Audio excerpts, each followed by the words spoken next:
Welcome back to Sportscy. We're no longer in Miami, we're back in LA, and today I'm going to be showing you on how you properly squat as an athlete. And away we go!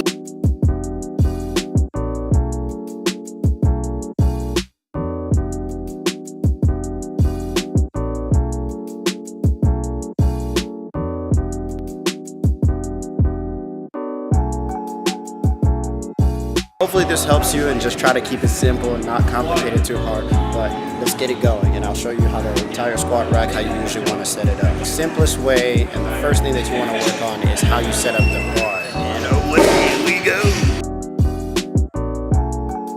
Alright, so you probably squatted before, so this is not going to be like too difficult. But the first thing you want to figure out is the height. So I always go by anything that's right near my lower part of my neck. So if I find myself right here, then that's just good enough, because then I know when I crouch, I'm actually going to be pushing through my heels, which is what you want to do with the squat. Now when it comes to the height, I don't want to try and take somebody to where they're doing it too low or too high, because if it's too high, then they have to do calf raises every time that they load the weight, and that is not fun if you're a short guy squatting with somebody else that's taller. That's one thing that I always use to figure out my height first, and then once I figure out my height, then I know I'm going to be pushing through my heels through that first part of the squat. Now that we got figured out the height of the thing, now we need to figure out exactly where we want to put the bar. So the next part that I actually do, I like to put it on a high bar. When I put it on a high bar, I'm really focusing on it is putting it above my traps. If you want to be like a power lifter, what you actually put it is like they tend to do low bar squats, you're able to lift a lot more weight. But the important thing about it here is that you're keeping your back rigid or stiff. So that keeps you very stable as you go down. Well, without going too much further, now let's talk about the stance. The stance is also important, because if I'm going to be doing a full barbell squat, or they call them ass to grass squats, complete squats, I have to make sure that where my feet are placed is very important, especially if I'm trying to protect my knees.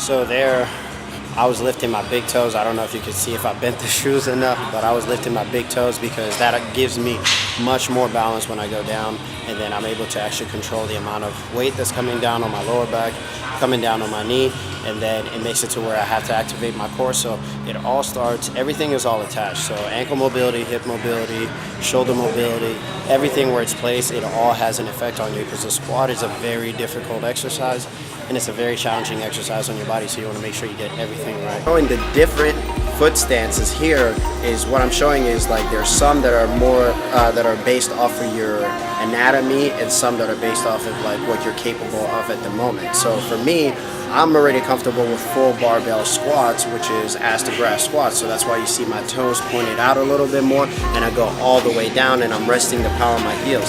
A lot of time I exaggerate lifting the big toe, because that activates that muscle that I always talk about, tibialis anterior, which makes it to where you have more balance when you go down.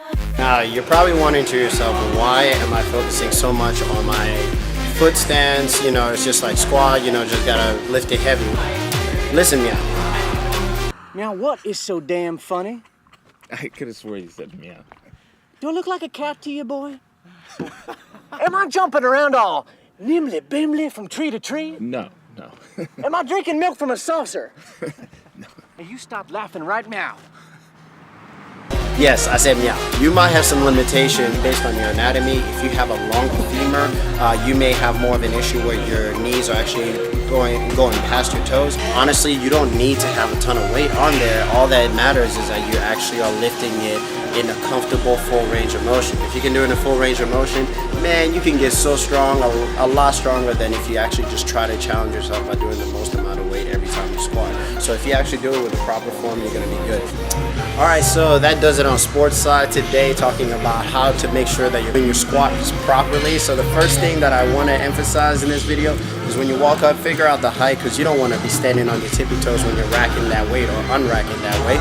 So you want to make sure that you find where the bar is slightly above your chest, because then you're able to crouch and push through it. And then the next thing that I want to make sure that you focus on is your squat stance. If you're not able to go super low without your knees caving in, then you want to be careful about what your squat stance is. Then if you're trying to go like super low, you got to make sure that your toes are pointing slightly out, and that's one of the ways that you're able to go past horizontal, and then you're actually able to activate more of your glutes, and you honestly don't have to lift nearly as much weight to get the best results with that one. I like full complete squats, ass to grass squats as some of us call it, but so far, and as we mentioned, there might be some limitation based on your anatomy, and so that's what you want to emphasize on. When it comes to back squats, they're absolutely great for athletes, and so athletes should make sure that they take care of ankle mobility, because too many athletes get injured because they never focus on their ankle mobility. Ankle mobility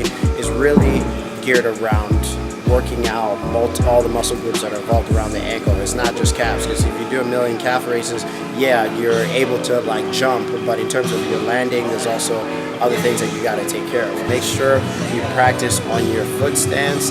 Leave the ego at the door and just make sure that you work on your form continuously. I've been doing it for years on my squats, and still every time there's a different way that I learn to where I can perfect my squat. And now to the point where even when I'm fatigued, I still maintain my form because I've done it so many times. So practice makes perfect, but now you know some of the different ways that you can do your squat form, and we're going to continue here on Sportscy. And if you haven't subscribed, go ahead and subscribe, because there's going to be more interesting things here on Sportscy. All right, I'll catch y'all next time. Check me out.